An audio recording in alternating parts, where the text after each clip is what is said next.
সোনার বাংলা বঙ্গবন্ধুর আদর্শে রাষ্ট্র পরিচালনা হয়েছে।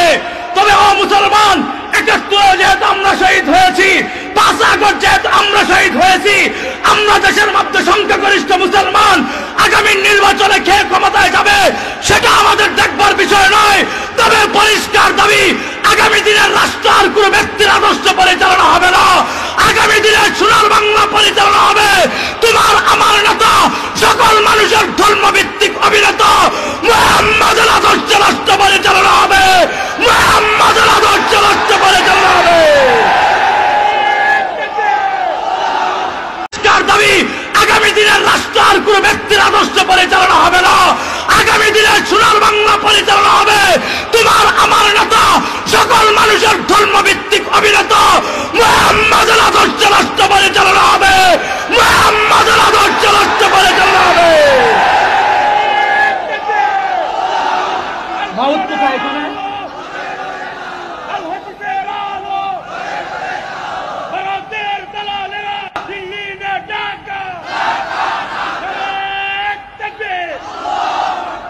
পরিচালনা হয়েছে। আর আসতে বলেন, ৭১ পর থেকে ৫ আগস্ট পর্যন্ত আমার এই সোনার বাংলা বিগত বছর ইন্ডিয়ার থেকে ভাড়া করা কবি রবীন্দ্রনাথ ঠাকুরের আদর্শ রাষ্ট্র পরিচালনা হয়েছে। ৭১ পর থেকে ৫ আগস্ট পর্যন্ত আমার এই সোনার বাংলা বঙ্গবন্ধুর আদর্শ রাষ্ট্র পরিচালনা হয়েছে। তবে ও মুসলমান, ৭১ যেহেতু আমরা শহীদ হয়েছি, ৫ আগস্ট যেহেতু আমরা শহীদ হয়েছি, আমরা দেশের মধ্যে সংখ্যাগরিষ্ঠ মুসলমান আগামী নির্বাচনে কে ক্ষমতায় যাবে সেটা আমাদের দেখবার বিষয় নয়। তবে পরিষ্কার দাবি, আগামী দিনের রাষ্ট্র আর কোন ব্যক্তির আদর্শ পরিচালনা হবে না। আগামী দিনের সোনার বাংলা পরিচালনা হবে তোমার আমার নেতা, সকল মানুষের ধর্মভিত্তিক অভিনেতা মুহাম্মদের আদর্শ রাষ্ট্র পরিচালনা হবে। মুহাম্মদের আদর্শ রাষ্ট্র পরিচালনা হবে। মাউত কোথায় এখানে?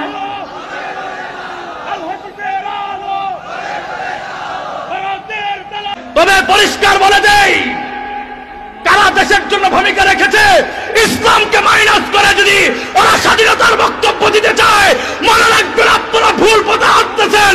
নতুন করে আরেকটা মুক্তিযুদ্ধ হবে, নতুন করে আরেকটা মুক্তিযুদ্ধ হবে।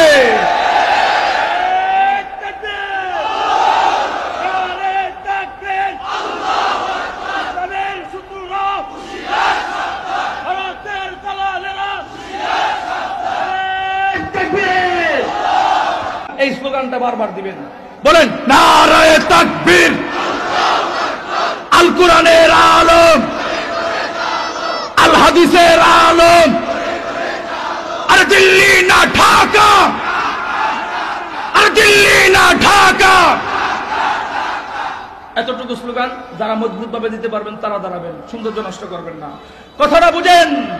কোরআনের আলো জ্বালানোর জন্য ঘরে ঘরে শাইখুল হাদিস ইবনে শাইখুল হাদিস ফয়জুল করিম, জামাতের আমির, ওনারা ৩ জন মিলে চেষ্টা করতেছে। আমরাও চাইতেছি ওনারা একসাথে বসুক, ইসলামের ঐক্যবদ্ধ প্ল্যাটফর্ম একটা হোক। ৩ জায়গায় ভোট পড়বে না, ইসলামের ভোট কেন্দ্র একটা হবে। গোটা জাতি ঐক্যবদ্ধ হয়ে ইসলামকে ভোট দেবে।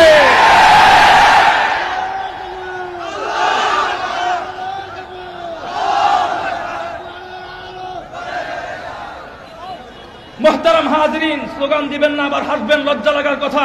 পারেন না আপনার হাদিস ইবনে শাইখুল হাদিসের প্রতি আবদার রেখেছিলাম।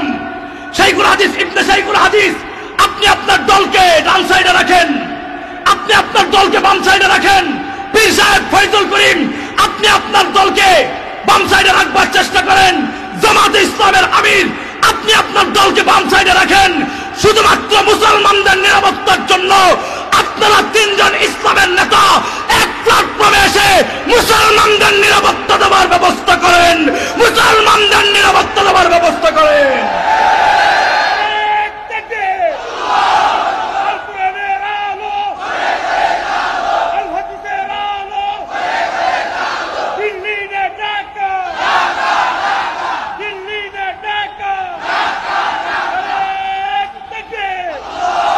মুহতারাম হাজিরিন, তো আমরাই বিজয় পেয়েছি মহা স্বাধীনতার মাধ্যমে, কিন্তু আমাদেরকে আরেকটা কথা মনে রাখতে হবে।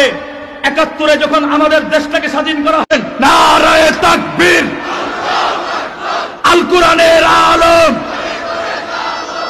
হাদিসের আলম, আরে দিল্লি না ঢাকা, আরে দিল্লি না ঢাকা। এতটুকু স্লোগান যারা মজবুত ভাবে দিতে পারবেন তারা দাঁড়াবেন, সৌন্দর্য নষ্ট করবেন না। কথাটা বুঝেন।